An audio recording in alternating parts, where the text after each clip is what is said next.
Let's talk about Roth accounts and traditional accounts. I am Deanna. I help people pass their insurance exam on the first try.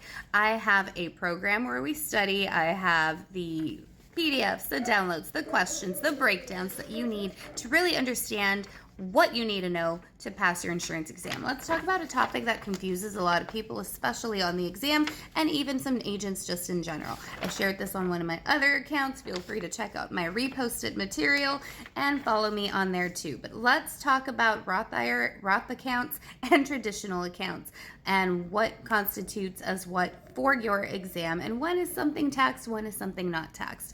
Let's talk about it. All right, what do you need to know for traditional accounts? These are the types of accounts you can have as a traditional account. Now, what does traditional mean? Traditional means that taxes are going to be paid later. So today you start your traditional IRA account and they tell you are going to put $200 a month, or you said I'm going to put $200 a month. All those $200 go into that account. They're going to start getting interest, tax deferred. Because you are going to pay those taxes later when you receive that money. All right, so that's essentially what that means. This is the type of account that we call a qualified account. So qualified account, traditional account, tax deferred, all of these, I need you to cluster them together. There's a bit of vocabulary for you for your life and health insurance exam. All right, so qualified account, why is it qualified? I've already said this before, and this is how I break it down in my class. 100% of that account value qualifies to be taxed when we retire, when we receive this money. All of those $200 a month for the $200 a month for 20 years, 10 years, however long you put it in, all of that contribution will be taxed later, plus whatever interest that account gained over that given time it's been sitting in that traditional account, in that qualified account. So what does that mean? You will be taxed when you receive it. You will set it up later. Feel free to set up a time to chat, guys, about joining my class so that I can help you understand all of this. All right, let's talk about Roth accounts. What kind of accounts can we have as a Roth? All of these right here. There are more. This was meant for my other account, but I have it all detailed and everything in my class. But basics, what does Roth mean? Roth accounts means that you will pay taxes now. Not later, like in the traditional, but today. So that $200 a month that you decided to put into your Roth IRA or whatever you have will be paid today per contribution as you're putting it in. So it's getting taxed now, meaning that you will pay taxes, pretty much a lower amount of taxes, because taxes will more than likely become higher as the years go by, right? So anyways, you tend to pay lower taxes in this given account.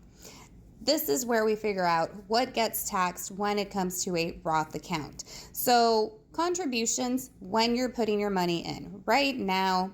So when you pull it out on withdrawal, you are not going to pay any taxes from whatever's coming from your contribution. Now that money that your account is hopefully earning over time, that interest might be taxed.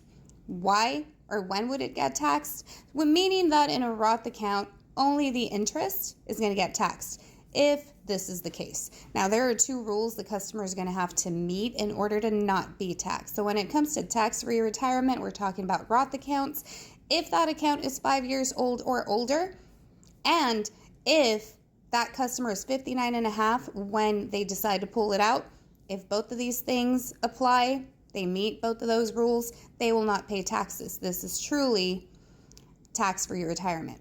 But if one of these two things is not the case when they withdraw the money, receive the money, contributions already have been taxed when we put them in. So no taxes on contributions, but the interest will get taxed.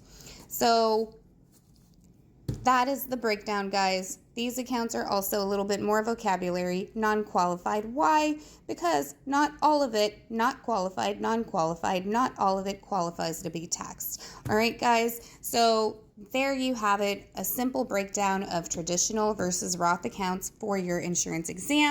And if you want more information about my class, feel free to set up a free 15-minute chat with me. Let's talk about it. I do one-on-one tutorings. I have a course. We meet every Wednesday, every Saturday, where we break the information down like this. We go over questions, and I make sure that you have what you need to go and pass your insurance exam. Follow me, DM me, ask me questions, check out my link for more resources, and check out my YT page.